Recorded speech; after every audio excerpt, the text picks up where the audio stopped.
The hardest part about telling one of these stories isn't anything to do with telling the story. It's all the stuff that I've got to figure out how to take out of the story, because it would just make the story too long to tell. So for this one, in the honor of keeping it short, I'll just start right in the middle of going down this cliffside, climbing down this cliff, actually knocking down huge boulders, making so much noise, completely given up on the idea of hunting for the day.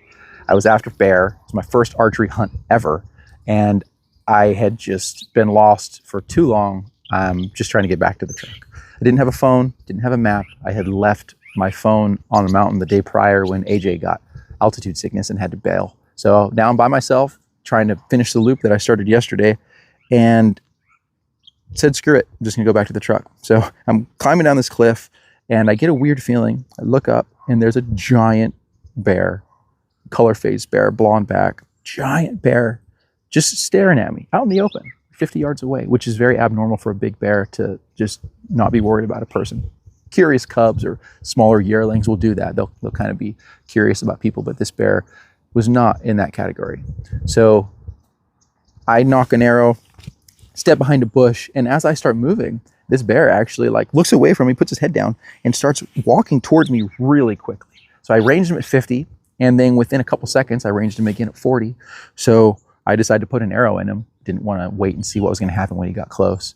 I put my pin right where it needed to be, let an arrow go, and I hear crack, super loud crack. It sounded like my arrow hit wood. The bear reacted. The bear spun around, ripped the arrow out of his back, turned and looked at me, and started hauling at me 100 miles an hour. So I go to grab an arrow, and I just realized I don't have time. Go to grab my sidearm, also don't have time. He goes to jump at me. He's a couple feet away, and thank God my arrow had hit his spine, and that last jump he made severed something important, and his back legs just dropped out from underneath him. So he lands on his back and he rolls down this cliff, hitting trees on the way down. He's on his feet a little bit. He's running, but he's also crashing.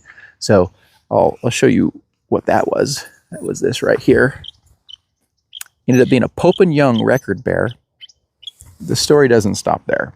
So I have to go chase this bear down this canyon. I get to the bottom where this meadow is, and I'm at this shelf. It's the shortest spot to get down. It's about 12 feet tall, and I look down, and the bear's at the bottom of it, just ready to kill me, snarling, just wants to kill me.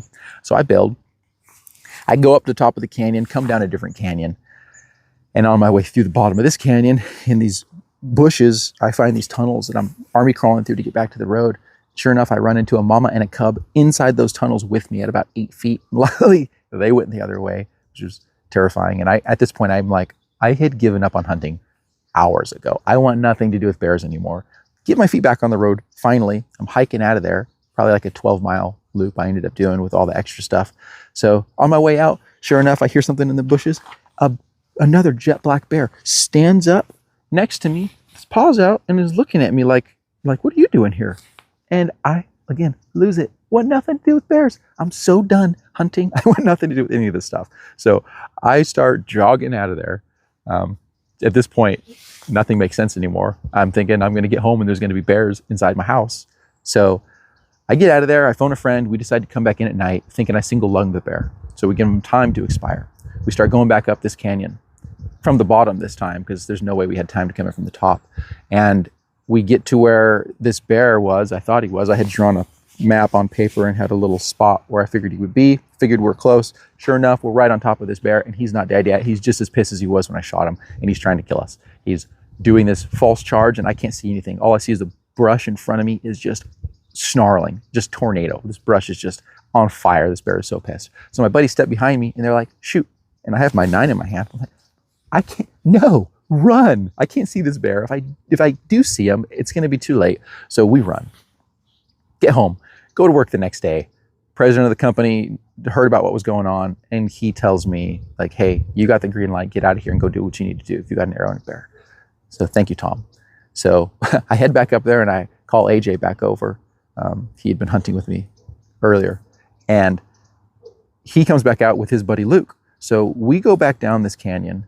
We're going up where we need to be. We get about, 2 or 3 hours into this hike, and Luke is like, you guys, I can't make this. This is insane. You guys, this was rock climbing. I'm not signed up for this. So I hand him my keys and I point him in the right direction. And I'm like, you need to haul back to the truck, because if you don't get back there before daylight, you'll never find it.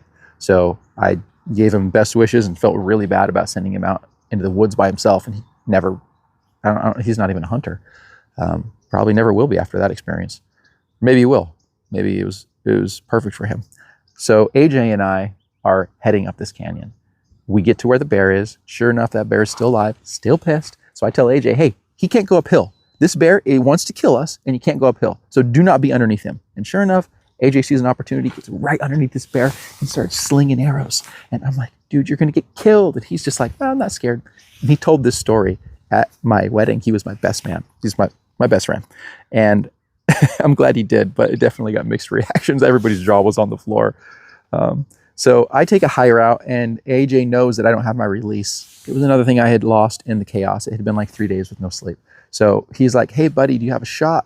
I'm like, I do. So he takes off his release and he throws his release to me. And he just keeps slinging arrows. He's shooting fingers, just slinging arrows into this bear. The bear actually, he's got a couple nicks on in the hide I have from arrows that AJ did contact.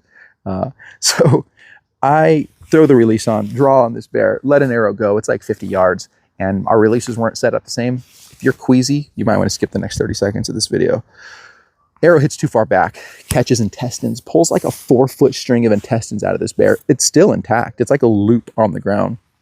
This bear picks up his intestines with his mouth and starts carrying them away from us, which is still, like, I will never forget that. The will of these animals to live and to kill you to live is just unmatched.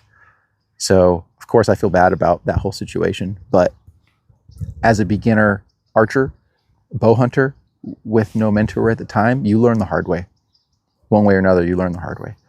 So put another arrow in this bear, compensated for the way I missed, right through the vitals. Bear dumps on the ground. AJ and I go over there, we clean it up. Ended up being like, I don't know, probably 300 pounds that we packed out that day. We actually had another friend with us, and each of us had over 100-pound packs. So we get back to the truck. Thank God Luke is there. Luke is alive. Luke is furious. It's like 2 a.m, and Luke is like, I was going to leave you guys, but I don't know how to get out of this canyon. He's like, I thought you were dead. I was going to go get help, bring in the search and rescue for you guys. I thought you were dead.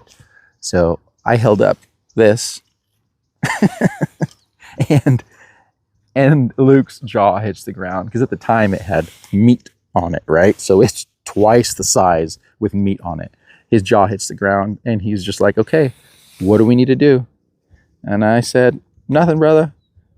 Thanks for hanging out.